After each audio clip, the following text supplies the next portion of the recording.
일단은 이준석은 의원들 상당히 많고요. 즉각 상임위가 있는 것 같아요. 사퇴하라. 자, 서미야, 이성윤, 한민수 보이고요. 5.18 자, 희생자 박선원 이제 모독하는 왔습니다. 지가 이준석은 국민 앞에 한민수 표정 사죄하라. 봤어요? 다시 해볼까요?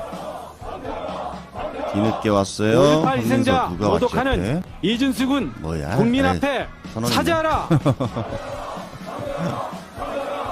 자, 이제 본회의까지 투표 선정됐고요. 결과를 말씀드리겠습니다. 이진숙, 국회의원 제명. 이진숙 제명 촉구 결의안은 총 투표수 159표 중 가 157표, 부 1표, 무효 1표로서 가결되었음을 선포합니다. 가결됐네요. 국힘에서도 최소 2명이 창성했다. 자, 이런 통계가 나옵니다. 왜 그러냐면 범진보가 155명이 참석했고, 국힘 쪽은 장동혁 반대파 4명이 참석해서 최소 2명이 창성표를 던졌다. 4명일 수도 있고, 민주당 누군가가 부결을 했으면 4명이 창성했다. 이렇게도 볼 수 있고요. 민주당이 전원 창성했으면 자, 국힘에서 최소 2명이 창성했다. 자, 이렇게 답이 나옵니다. 하지만 아쉽게도 의원직 박탈이 되는 건 아닙니다. 촉구 결의안만 통과가 되었고요. 의원직 박탈이 되기 위해서는 윤리위를 통해서 또 최종안이 본회의에 상정이 되고 나서 200명, 3분의 2 이상의 창성이 있어야 가능하다. 네, 여론조사 전문기관 조원 CNI가 스트레이트 뉴스 의뢰로요. 이재명 대통령 국정 운영을 긍정적으로 평가한 응답이 38.9%로 집계가 됐습니다. 이 대통령 지지율이 30%를 기록한 여론조사는 이번이 처음이고요. 부정은 57.9%였습니다. 이게 지금 3자가 나타났는데 최욱의 큰 한숨과 3자가 나타났다. 걱정하는 최강욱 전 의원의 목소리까지 들어봤습니다. 이재명 대통령 지지율 30%대로 결국 하락했습니다. 여러 번 영상에서 40%를 유지해야 한다 이런 말을 했던 터라 더구나 전 대통령들 통계가 있습니다. 30%대로 폭락하면 자 박스권이 형성되고 40%대로 올라가기가 힘들다. 오히려 아래로 떨어질 가능성이 높다. 결국 이런 사태까지 와버렸습니다. 이제 결단을 해야 합니다. 지지율 하락의 원인 기사에 나와 있는 부정평가 1위가 부동산 그리고 주식도 있습니다. 주가 하락.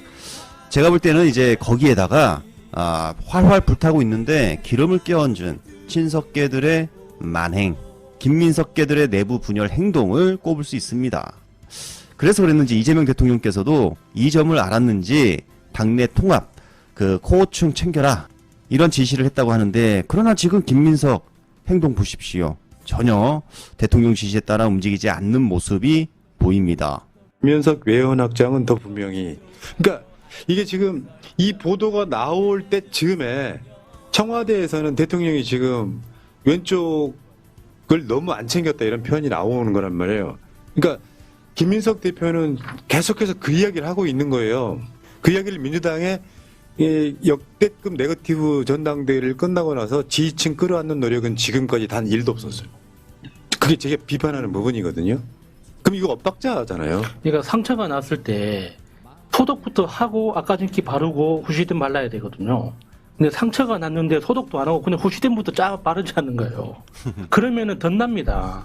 그러니까 벌써. 이게 일을 하는데 이게 자기가 무슨 일을 했는지를 인식을 잘 못하는 것 같아요. 오죽했으면 알고도 코어층 그런다면 진짜 챙겨라 안 이렇게 했는데도 김민석은 그러니까 이게 싫다는 거지. 안 하고 당대표가 있다는 거지. 처음이니까 뭐 그럴 수 있다 이런 게 아니지 않습니까? 정치는 책임지는 자리고 증명하는 자리인데 지지층이 마음이 빈정이 상해 있는데 이런 게 있다니까요. 나는 새날 방송 같은 이런 목소리 무시하고 갈 거야를 행동으로 봤어요. 실제로 그 보도뿐만 아니라 행동으로 봤단 말이에요. 그 지지층들이야 뭐 어차피 뭐 돌아올 건데 요런 느낌의 어떤 어떻게 보면 오만함? 그리고 아이디어는 쏟아지고 그렇다 보니까 민주당 내에서도 이제 익명의 관계자를 통해 갖고 김민석 대표의 너무 많은 정책과 뭐 어떤 이런 것들에 정신을 못 차리겠더라. 뒷말이 나오고 있는 건 사실인데 문제는 아직까지 지금 지난주 월요일 당선이니까 오늘이 이번 주 수요일이니까 한 10일 정도 된 거잖아요.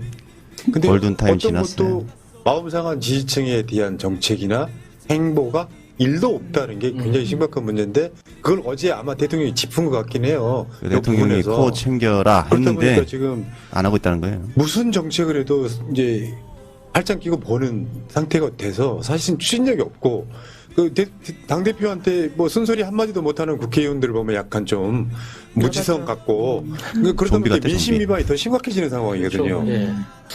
현재 대통령의 뜻과 반대로 움직이고 있다. 이렇게 해석이 될 것 같아요. 대통령 입장에서 지금 김민석과 손을 잡지 않으면 어떻게 될까요? 그 수많은 친석계 의원들과 전국의 지역위원장들, 대의원들, 시의원부터 해서 도의원 전부 다 지금 김민석이 줄 섰는데 반기를 들겠죠, 반기를.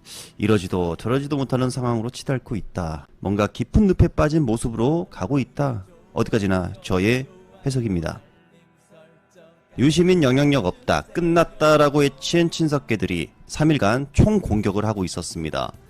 영향력 없다면서 왜 이렇게 공격을 할까요? 심지어 최대 개파가 움직였습니다.